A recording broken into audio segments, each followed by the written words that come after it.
اعوذ باللہ من الشیطان الرجیم بسم اللہ الرحمن الرحیم الحمد للہ رب العالمین الصلاۃ والسلام علی اشرف الانبیاء والمرسلین خاتم النبیین سیدنا و نبینا و شفیعنا و طبیب نفوسنا و حبیب قلوبنا النبی المؤید و رسول المسدد المصطفى الامجد المحمود الاحمد ابی القاسم محمد صلوات اللہم صلی علی محمد وآل محمد واللہ طیبین الطاہرین المعصومین المظلومین انما یرید اللہ لیذھب عنکم الرجس اہل البیت ویطہرکم تطہیرا اللہم صلی علی محمد وآل محمد اما بعد فقد قال اللہ تعالی تبارک فی کتابہ المجید والفرقان الحمید بسم اللہ الرحمن الرحیم انما یرید اللہ لیذھب عنکم الرجس اہل البیت ویطہرکم تطہیرا۔ تمام تعریفیں اس پروردگار عالم کی ذات کو زیبا جو ہماری شہرت سے زیادہ قریب، وہ پروردگار عالم جو رحمان بھی ہے، جو رحیم بھی ہے، جو سمیع بھی ہے، جو بصیر بھی ہے، کہ جس کو رحمان کہا تو اس نے رحمتوں کے دروازے کھول دیے، جس کو رحیم کہا تو اس نے گناہوں کو بخش دیا، جس کو رازق کہا تو وہ پروردگار عالم ایک پتھر تک کے کیڑے کو رزق عطا کرتا ہے۔ ماہ رمضان المبارک کا یہ ایسا مہینہ کہ جس میں ہر چھوٹا بڑا، ہر بوڑھا جوان، مرد و زن ایسی عبادت سے لطف اندوز ہوتے ہیں کہ جو عبادت پورے سال ہمیں اس طرح کی عبادت میسر نہیں ہوتی، اور جتنا شکر ادا کیا جائے پروردگار عالم کی ذات کا کہ اس کٹھن وقت میں، اس کٹھن دور میں یقیناً آج کا دن جس بی بی سے منسوب ہے، یہ دن بہت بڑا دن ہے، اور میں اس وقت اس مرکزی امام بارگاہ میں آج کی یہ مجلس پڑھ رہی ہوں، اور یقین مانیے کہ میری آنکھوں میں اس وقت آنسو آ گئے کہ جس وقت میں نے یہاں قدم رکھا اور اتنا سناٹا، میں نے کہا بی بی اپنے والی کے صدقے میں آپ اس وبا کو پلٹا دیجئے، ایک ایسی شفا کی ہوا، کرم کی، رحم کی ہوا چلوا دیجئے کہ ہمارے عزاخانے کھل جائیں، ہمارے عزاخانے آباد ہو جائیں۔ یقین مانیے کہ پروردگار عالم نے اس مہینے میں وہ لطف عبادت رکھا ہے کہ جو لطف جو ہے وہ کسی اور مہینے میں نہیں آتا جو اس ماہ رمضان میں، اور ہم جس طرح کی عبادت کر رہے ہیں، کتنے خوش نصیب ہیں ہم کہ پروردگار عالم نے ایسی ہستیوں کا دامن ہمیں عطا کر دیا کہ اس کٹھن وقت میں بھی کہ جو ہر مشکل کو سہل کرتے ہوئے نظر آتے ہیں، کہ جس وقت ہم اپنے ان گروپس میں دیکھتے ہیں، ہم اپنے ان واٹس ایپ گروپس میں جاتے ہیں تو کتنی خوبصورت انداز عبادت ہمیں نظر آتی ہے، کتنا خوبصورت ہمیں انداز طریقہ نظر آتا ہے، تو لاکھ اس کی بارگاہ میں شکر ادا کریں کہ پروردگار عالم تیرا کرم ہے، تیرا شکر ہے کہ تو نے ہمیں ایسی ہستیوں کے در پر رکھا ہے۔ اگر ہم ان ہستیوں کے ساتھ نہ ہوتے یا ان کا دامن ہمارے ہاتھ میں نہ ہوتا تو نہ جانے ہم کہاں گمراہیوں میں بھٹکتے رہتے، کہ ہمارا تمام تحفہ درود و سلام ہو محمد اور آل محمد پر، کہ پروردگار عالم نے جن کو باعث وجہ تخلیق کائنات بنایا۔ اور جب ہم کلام بلاغت پڑھتے ہیں تو کتنا خوبصورت انداز ہے کہ یہ میں کہوں کہ قرآن تو سب کچھ پڑھتا ہے، اور یہ قرآن کی بہار کا مہینہ ہے کہ ہر گھر میں قرآن کھلا ہوا ہے، کہ جو کبھی بھی نہیں کھولتا وہ بھی اس مہینے میں قرآن کو ضرور کھولتا ہے۔ تو ایک تو یہ کہ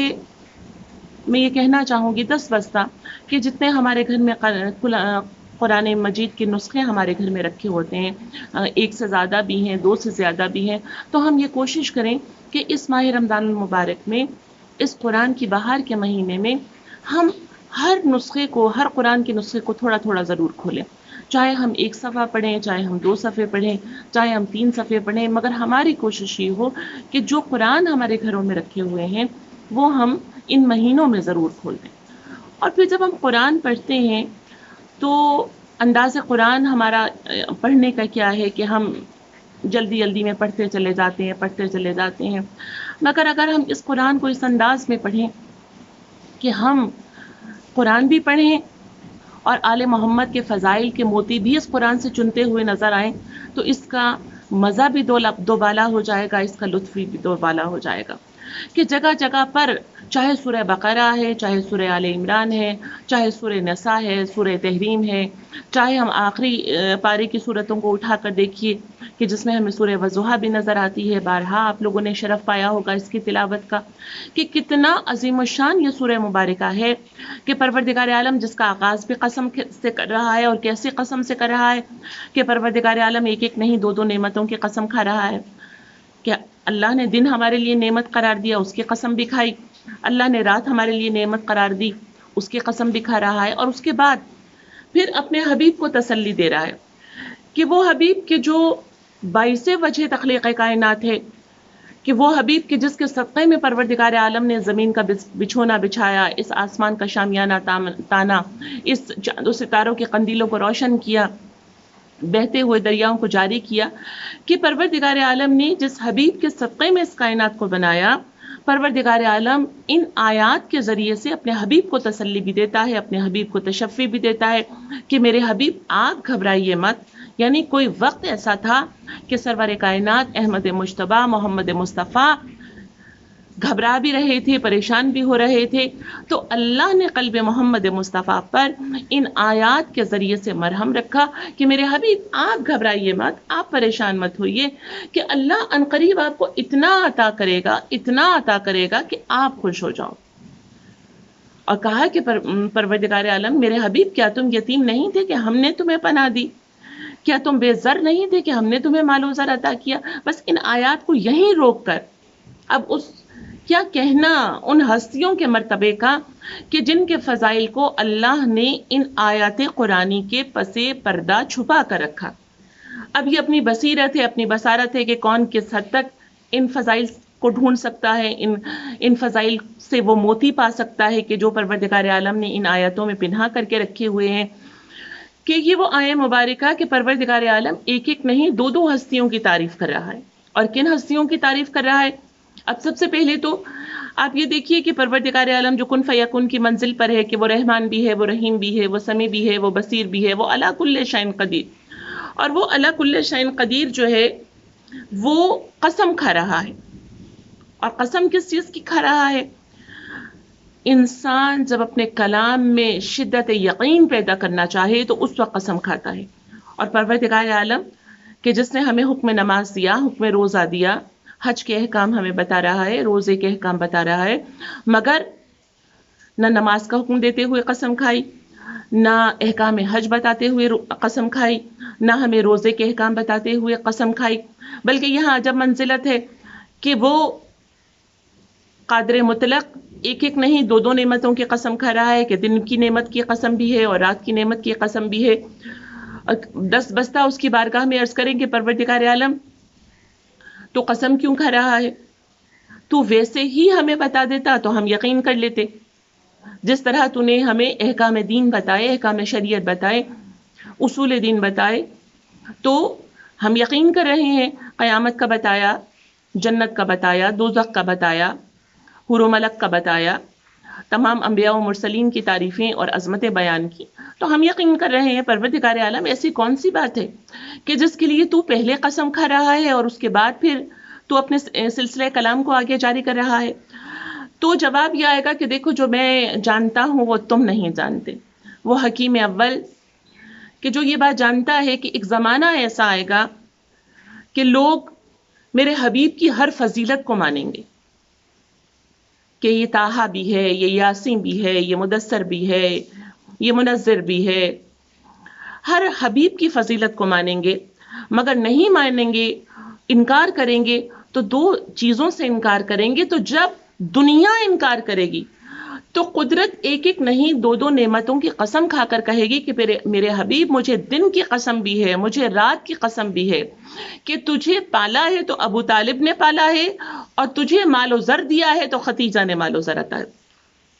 تو کیا کہنا ان ہستیوں کے مرتبے کا کہ جن کی مدح اللہ قرآن میں کر رہا ہے اور اس انداز میں کر رہا ہے کہ میرے حبیب تجھے ہم نے اپنی آغوش رحمت میں لیا ہے، اپنی آغوش محبت میں لیا ہے، اور میرے حبیب ہم تمہیں مال و زر عطا کریں گے. تو اب اس دنیا کی نظر سے دیکھیے کہ پالنے والا تو کوئی اور ہے، مال و زر دینے والی تو کوئی اور ہے، مگر مرتبہ یہ ہے کہ عصمت کی اس منزل پر ہیں، طہارت کی اس منزل پر ہیں. اسی لیے پروردگار عالم اس شجرے کی طہارت کی قسم کھاتا ہے. اور یہ کیسا شجرہ ہے کہ جہاں اول سے لے کر آخر تک سبھی طہارت کی اس منزل پر ہیں کہ کہیں حدیث قصہ میں پروردگار عالم ارشاد فرما رہا ہے کہ انما یرید اللہ لیذھب عنکم الرجس اہل البیت ویطہرکم تطہیرا. کہیں پر پروردگار عالم ان کی طہارت کو اس انداز میں بیان کرتا ہے کہ جو ہم زیارت امام حسین علیہ السلام میں پڑھتے ہیں کہ اشہد انک کنت نور فی الاصلاب شامخا والارحام المطہرہ لم تنجس الجاہلیۃ بانجاسہا، کہ آدم سے لے کر جناب محمد تک کے اس شجرے کو آپ دیکھتے چلے جائیے کہ اتنا پاک و پاکیزہ اور طاہر ہے کہ پروردگار عالم نے زمانے کی نجاستوں کو ان سے دور رکھا ہے. اور اللہ یہ وہ ہستیاں ہیں کہ اس دنیا میں آ رہی ہیں تو اسلاب مطہرات سے آ رہی ہیں اور ارحام مطہرات سے آ رہی ہیں. تو آج تذکرہ اس بی بی کا کرتے ہیں کہ جس کا مقام یہ ہے کہ ابھی دین اسلام آیا نہیں ہے، مگر اس بی بی کا لقب پہلے ہی طاہرہ ہے، اس بی بی کا نام پہلے ہی ختیجہ ہے. اور ایک ہم معصوم کی حدیث پڑھتے ہیں کہ جس میں ہم یہ پڑھتے ہیں کہ اے آل محمد اللہ نے کتنے خوبصورت ناموں سے تمہیں نوازا ہے. تو نہ طاہرہ سے پہلے کوئی طاہرہ تھا، نہ ختیجہ سے پہلے کوئی ختیجہ تھا. اب ختیجہ کے آنگن میں تو دیکھیے رحمتیں ہی رحمتیں ہیں، برکتیں ہی برکتیں ہیں، عصمتیں ہی عصمتیں ہیں. اور کیوں نہ عصمتیں اور برکتیں ہوں کہ یہ وہ شہزادی ہے کہ جس کو ملکۃ العرب کہا گیا. یہ وہ شہزادی ہے کہ جو خانہ جناب رسالت مآب کو آباد کرتی ہوئی نظر آ رہی ہے.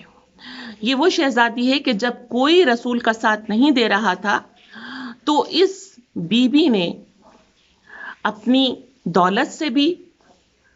اپنی جان سے بھی اس انداز میں رسول کی خدمت کی ہے، اس انداز میں رسول کی مونس و غمخوار ہوئی ہیں کہ جناب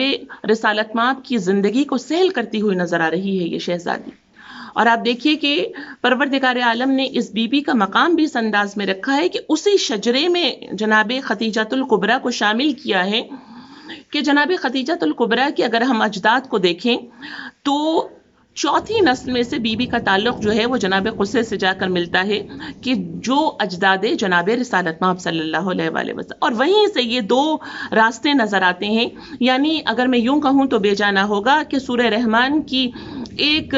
بہر جو ہے وہ جناب رسالت مآب کی طرف جا رہی ہے اور دوسری بہر جو ہے وہ خویلد کے گھر کی طرف جا رہی ہے. اور پروردگار عالم نے جب یلتقیان کی منزل کی ہے تو مرج البحرین یلتقیان، یعنی دو بحروں کو اکٹھا کیا، یعنی نسل ایک ہے جناب قصے سے چل رہی ہے، اور جب اکٹھی ہوئی ہے تو پروردگار عالم نے جناب رسول خدا کا زوج جو ہے وہ جناب ختیجۃ الکبریٰ کو قرار دیا. اور بی بی اپنی شخصیت میں بے مثل ہیں. بی بی وہ شہزادی کے اس زمانے میں کہ جس وقت عورتوں کو زندہ درگور کر دیا جاتا تھا، ختیجہ سے بڑھ کر کوئی صاحب بصیرت اور بصارت نہیں تھا. ایک نہیں، دو نہیں، اس زمانے میں ہزاروں کی تعداد میں قافلے جو ہیں وہ ختیجہ کے، کوئی شرق میں جاتا تھا، کوئی غرب میں جاتا تھا، کوئی شمال میں جاتا تھا، کوئی جنوب میں جاتا تھا. اور یہ وہ شہزادی ہے کہ جس وقت عورت زندہ درگور ہو رہی ہے اس وقت عورت کی عظمت کو بتا رہی ہے. اور یہی وجہ ہے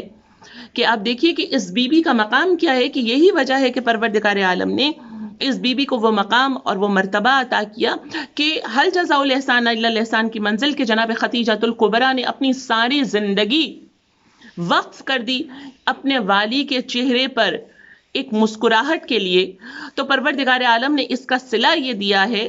کہ اس شہزادی کو امین قرار دیا اس نور کا کہ جو حجاب قدرت میں رہتا تھا، یا میں یوں کہوں کہ جس کے نور کو دیکھ کر فرشتوں نے تسبیح کرنا سیکھا، جس کے نور کو دیکھ کر ملائکہ جو ہیں وہ سجدے کرتے ہوئے نظر آتے ہیں، یعنی نور جناب فاطمہ الزہرا سلام اللہ علیہا، کہ وہ ظرف کتنا طیب اور طاہر ہوگا کہ جس کا موتی جو ہے وہ نور فاطمہ الزہرا ہے، اور یقیناً وہ شکم کتنا طیب اور طاہر ہوگا کہ پروردگار عالم نے جس شکم کو چنا ہے جناب فاطمہ الزہرا کے نور کے لیے. اور یہی وجہ ہے کہ بی بی کا مقام اور بی بی کی عظمت یہ ہے کہ جہاں ہم اول امام سے لے کر ہم 14 معصومین تک کے فضائل اور کمالات بیان کرتے ہیں، وہیں ہم جناب خدیجۃ الکبریٰ کی بھی اس انداز میں فضیلت کو بیان کرتے ہیں کہ یہ وہ بی بی ہے کہ جو منبع عصمت و طہارت ہے. یہ وہ بی بی ہے کہ جس کا جب نام آتا تھا تو جناب ختم مرتبت کا چہرہ مسکرانے لگتا تھا. یہ وہ شہزادی ہے کہ امہات المومنین یہ روایت کر رہی ہیں کہ یہ وہ شہزادی ہیں کہ اگر جناب ختم مرتبت کو کبھی ان کے چہرے پر کوئی غصہ دیکھتا تھا تو فوراً ذکر خدیجۃ الکبریٰ شروع کر دیا کرتا تھا. اور بی بی کا ذکر ایسا تھا کہ جیسے ہی خدیجہ کا تذکرہ ہوتا تھا جناب ختم مرتبت کا چہرہ جو ہے وہ ان کے چہرے پر فوراً مسکراہٹ آ جایا کرتی تھی. اور یہ پوچھتی تھی امہات المومنین، میں کتاب میں پڑھ رہی تھی کہ امہات المومنین یہ پوچھتی تھی کہ یا رسول اللہ کیا وجہ ہے کہ جب خدیجہ کا تذکرہ ہوتا ہے تو آپ کا چہرہ کھل جایا کرتا ہے، جب خدیجہ کا تذکرہ ہوتا ہے تو آپ کا چہرہ مسکرانے لگتا ہے. تو جناب رسالت مآب ارشاد فرماتے ہیں کہ یہ وہ بی بی ہے کہ جس نے مجھے اس وقت سہارا دیا جب کوئی سہارا دینے والا نہیں تھا. یہ میری اس وقت مونس و غمخوار بنی ہے کہ جب میرا کوئی مونس و غمخوار نہیں تھا. اور خود جناب امیر مولا کائنات علی ابن ابی طالب ارشاد فرما رہے ہیں کہ جس وقت اللہ نے آثار وحی ختم مرتبت پر نازل کیے تو میں اور خدیجہ وہ دو ہستیاں تھیں کہ جو آثار وحی کو بھی دیکھ رہے تھے اور خوشبوئے وحی کو بھی محسوس کر رہے تھے. یعنی وحی کی پہلے تصدیق کرنے والی وہ شہزادی کہ جس کو خدیجۃ الکبریٰ کہا جاتا ہے، کہ یہ وہ بی بی ہے کہ ہم جس طرح ائمہ طاہرین سے توسل کرتے ہیں اسی اس بی بی کا توسل جو ہے وہ بہت بڑا توسل ہے. یقین مانیے کہ اور کیوں نہ ہو، جو ام فاطمہ ہے اس کا توسل کیوں نہ بڑا توسل ہوگا. خدا کرے کہ کبھی وہ وقت آئے کہ میں وہ واقعہ ضرور آپ کے سامنے پیش کروں کہ جو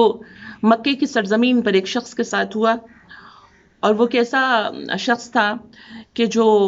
مکے کی سرزمین پر جب پہنچا تو 13-14 سال کی عمر تھی اور بہت مختصر، کیونکہ وقت بہت کم ہے، بہت قلیل ہے، اور یقیناً یہ ہماری عبادت جو ہے وہ بہت بڑی عبادت ہے. مگر میں چاہتی ہوں کہ یہ واقعہ ضرور آپ لوگوں کو تھوڑا سا پہنچ جائے اور آپ اس بی بی کے توسل کو بہت بڑا توسل سمجھیے کہ یہ چھوٹا توسل نہیں ہے، کہ جو رسول کو دینے والی ہے، جو رسول کو عطا کرنے والی ہے، کہ جس کی عطا کی منزل یہ ہے کہ اللہ جس کی عطا کو اپنی عطا کہہ رہا ہے. آپ مجھے بتائیے کہ اس بی بی کا توسل کتنا بڑا توسل ہوگا. اسی لیے علماء یہ لکھتے ہیں کہ جس وقت آپ بی بی خدیجۃ الکبریٰ کا توسل کریں تو اس انداز میں توسل کریں کہ 2 رکعت نماز آپ ہدیہ کریں، اور 2 رکعت نماز ہدیہ کرنے کے بعد آپ ایک خوبصورت دعاؤں کا دسترخوان بچھائیں. اور اتنا خوبصورت دعاؤں کا دسترخوان کہ جب وہ دسترخوان سجے تو خود بخود شہزادی جو ہے اس دسترخوان کو بھی قبول کریں اور ہماری دعاؤں کو بھی قبول کریں کہ ہم 2 رکعت نماز بی بی کو ہدیہ کریں. اس کے بعد ہم ایک تسبیح درود کی پڑھیں، اور ایک تسبیح درود کی پڑھنے کے بعد ہم ایک بار حدیث قصہ پڑھیں اور ایک بار سورہ یاسین پڑھیں، اور اس کے بعد ہم اس شہزادی سے توسل کر کے کہیں یا غیاث المستغیثین اغثنی بحق ام ابیہا، یا غیاث المستغیثین اغثنی بحق طاہرہ، بحق خدیجہ، بحق سیدۃ النساء العالمین.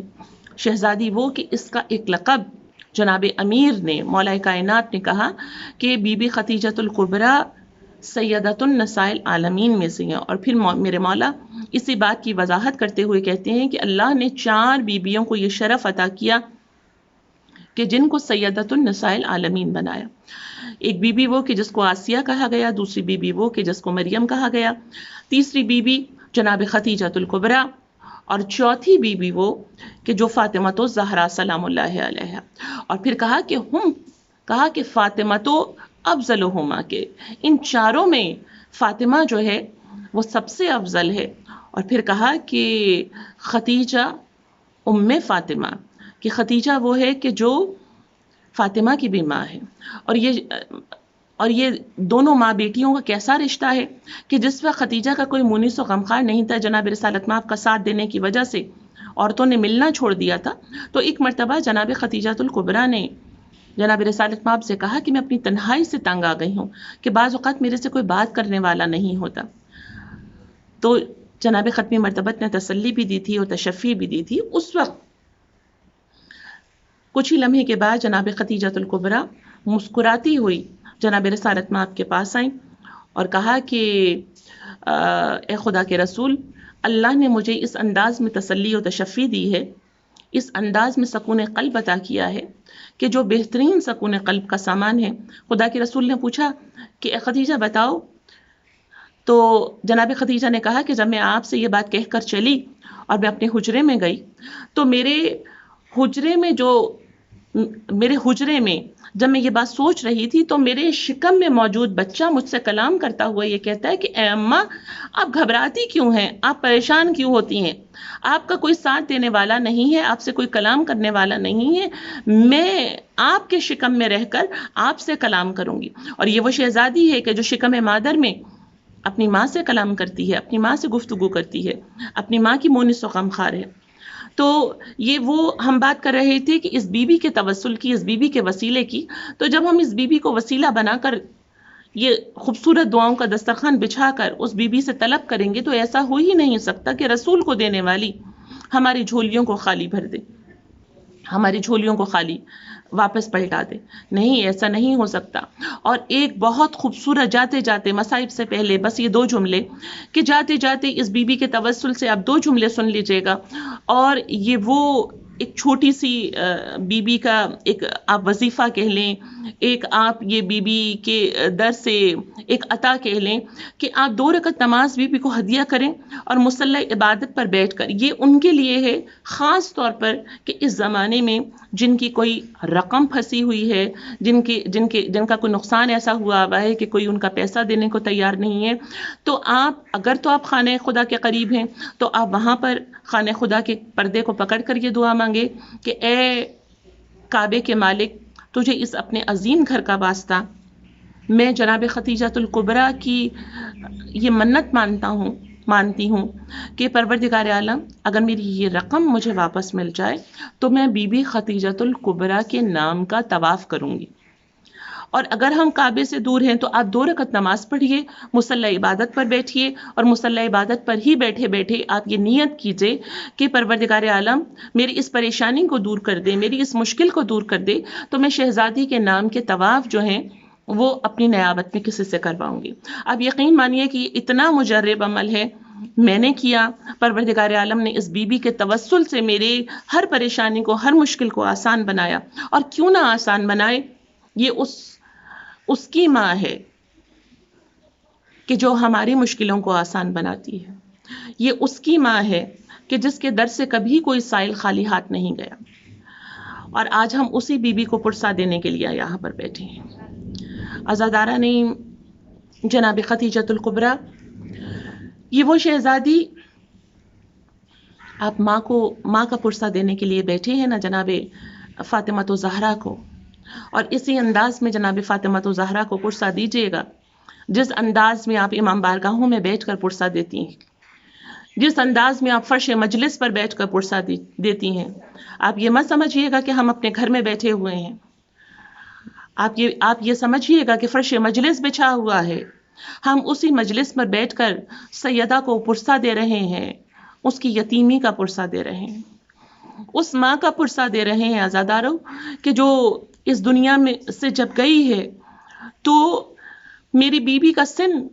کتنی چھوٹی ہے شہزادی کہ جس رات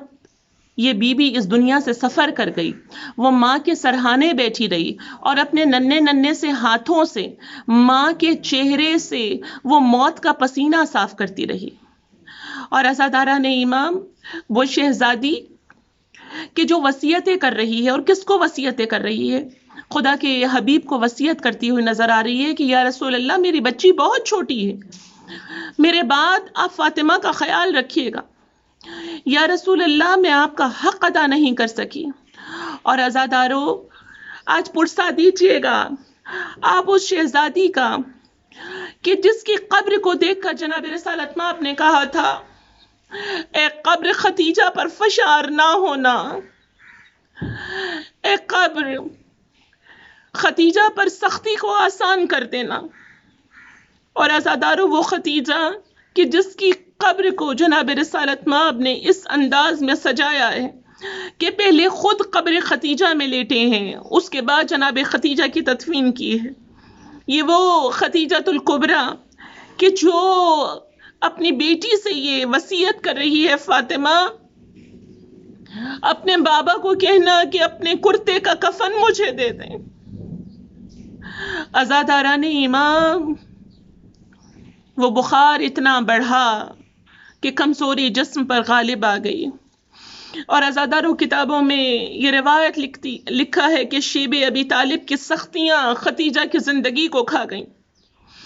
اور جاتے جاتے وہ بی بی اس رات میں اپنی بیٹی کو سینے سے لگا کر وہ وصیتیں کر رہی ہے. عزاداروں بہت چھوٹی ہے سیدہ. ایک وصیتوں میں جناب ختیجہ نے ایک وصیت یہ بھی کی ہے یا رسول اللہ جب فاطمہ کا عقد کیجئے گا، جب فاطمہ کی شادی کیجئے گا، میرا ایک لباس فاطمہ کو دے دیجئے گا. اور یہ وہ لباس ہے کہ جو سیدہ نے بڑا سنبھال کر رکھا ہے فاطمہ کے لیے. اور اس کے بعد کہا کہ یا رسول اللہ جب فاطمہ کی آپ رخصتی کیجئے تو ایک عورت کو فاطمہ کے ساتھ ضرور بھیجیے گا. کتنا خیال تھا جناب ختیجہ کو، چھوٹی سی بچی سامنے ہے. عزاداران امام اس ماں کے دل پر کیا گزر رہی ہوگی. بار بار فاطمہ کا منہ چومتی ہیں، بار بار فاطمہ کے ماتھے پر بوسہ دیتی ہیں. اور عزاداران امام اسی شب میں 10 رمضان کی شب، وہ شب ایسی آئی کہ فاطمہ کے سر پر یتیمی کی چادر آ گئی. عزاداران امام اس شہزادی کو پرسا دیجیے گا جو ماں کے جنازے پر بیٹھی ہوئی اپنی ماں کا ماتم کر رہی ہے، اپنی ماں کو رو رہی ہے. عزاداران امام بی بی نے ایک وصیت میں یہ کہا اے خدا کے رسول فاطمہ کا خیال رکھیے گا، میری بچی کو کوئی تکلیف نہ ہونے پائے. 10 بستہ کہوں کہ شہزادی اتنا خیال تھا، شہزادی اتنا خیال تھا کہ جاتے جاتے بھی بیٹی کے لیے وصیت کر رہی ہیں میری بیوی ذرا کربلا میں آ جائیے. اے شہزادی آپ نے وصیت کی فاطمہ کے لیے. جناب رسالت مآب نے ساری زندگی جب تک حیات رہے فاطمہ کا بہت خیال رکھا، اتنا خیال رکھا کہ جب بیٹی آتی تھی تو باپ تعظیم کے لیے کھڑا ہو جایا کرتا تھا. فاطمہ کے سر پر ہاتھ رکھا، فاطمہ کو کبھی سینے سے لگایا. میری بیوی ذرا کربلا میں آ کر تو دیکھیے ایک یتیم حسین ایسی بیٹھی ہوئی ہے کہ جس وقت میرے مولا آخری رخصت کے لیے گئے ہیں، جب میرے مولا نے وصیتیں کی ہیں نا تو اس 4 برس کی بچی کی وصیت کس سے کی ہے؟ اپنی ماں کی کنیز کو بلا کر کہا اماں فضہ کیا میرا کوئی حق ہے آپ پر؟ کہا حسین آپ تو وہ ہیں کہ میں نے ماں بن کر پالا ہے. تو عزاداران امام میرے مولا نے جاتے جاتے سکینہ کا ہاتھ فضہ کے ہاتھ میں دے کر کہا اے اماں فضہ میری سکینہ سے خبردار رہیے گا. عزاداروں وہ 4 برس کی بچی کہ جب بابا کے لاشے پر آئی ہے تو کس انداز میں آئی ہے. عزادارو 11 محرم کو امت نے یتیمی کا پرسا اس انداز میں دیا ہے. سکینہ کو کوئی تماچے لے کر آ گیا، کسی نے کانوں سے گہوارے چھینے، کسی نے کرتے کو آگ لگائی کہ 11 محرم کو کہ جس وقت بی بی بابا کے لاشے پر تھیں تو ایک مرتبہ زینب کی آواز آئی، سکینہ اٹھو کہ کہیں شمر آ کر بے ادبی نہ کرے. عزاداران امام، ہمارا سلام ہو اس شہزادی پر کہ جس کی مجلس میں ہم آج بیٹھے ہیں. اے بی بی، آپ کے توسل سے یہ دعا کرتے ہیں کہ ہماری اس مشکل کو، اس آزمائش کو آسان بنا دیجئے. اے بی بی، آپ کے توسل سے یہ دعا مانگتے ہیں کہ اے بی بی اس وقت کو سہل کر دیجئے، اس مشکل کو آسان کر دیجئے. جو عبادت ہم تنہا بیٹھ کے کر رہے ہیں، بی بی ہم اکیلے بیٹھ کے پرسا دے رہے ہیں. شہزادی، یہاں پر کوئی سننے والا نہیں ہے، کوئی ماتم کرنے والا نہیں ہے، کوئی رونے والا نہیں ہے. شہزادی، ہمارے امام بارگاہ اجڑے ہوئے ہیں. اے میری بیوی، مدد کر دیجئے. آپ کو اپنے والی کا واسطہ، اے بی بی اس گھرانے کا واسطہ مدد کر دیجئے. بس اسی دعا کے ساتھ کہ پروردگار عالم ہم سب کو بروز جزا و سزا اس بی بی کی شفاعت نصیب ہو. دامن محمد اور آل محمد ہمارے ہاتھ میں ہو. پروردگار عالم جو بیمار ہیں، بیمار کربلا کے صدقے میں ان کو شفا کاملہ اور عاجلہ عطا فرما. جو پریشان ہیں، تجھے فاطمہ کے مستردل کا واسطہ ان کے دلوں کو سکون عطا کر. جو بے گھر ہیں ان کو گھر عطا کر، جو بے زر ہیں ان کو ابو زر بنا. جو پریشان ہیں ان کی پریشانیوں کو دور کر. اے کل کے خالق اور مالک، اے کل کے مددگار، تیری بارگاہ میں دست دعا بلند کر کے یہ دعا مانگتے ہیں. تو بڑا غفور و رحیم ہے، تو ہماری توبہ کو قبول کرنے والا ہے، تو ہماری شہرک سے زیادہ قریب ہے. اے میرے معبود، ہمیں دعا مانگنے کا طریقہ نہیں آتا، ہمیں دعا مانگنے کا سلیقہ نہیں آتا. پروردگار عالم ہماری زبان میں وہ تاثیر عطا کر دے، ہمیں وہ الفاظ کی، وہ لفظوں کی بھیک عطا کر دے کہ جس کے سبب تیری بارگاہ میں حاضر ہوں. پالنے والے، ہم خود بھی ادھورے ہیں، ہمارے کام بھی ادھورے ہیں. تیری ذات مکمل ہے، تو مالک کن فیکون ہے.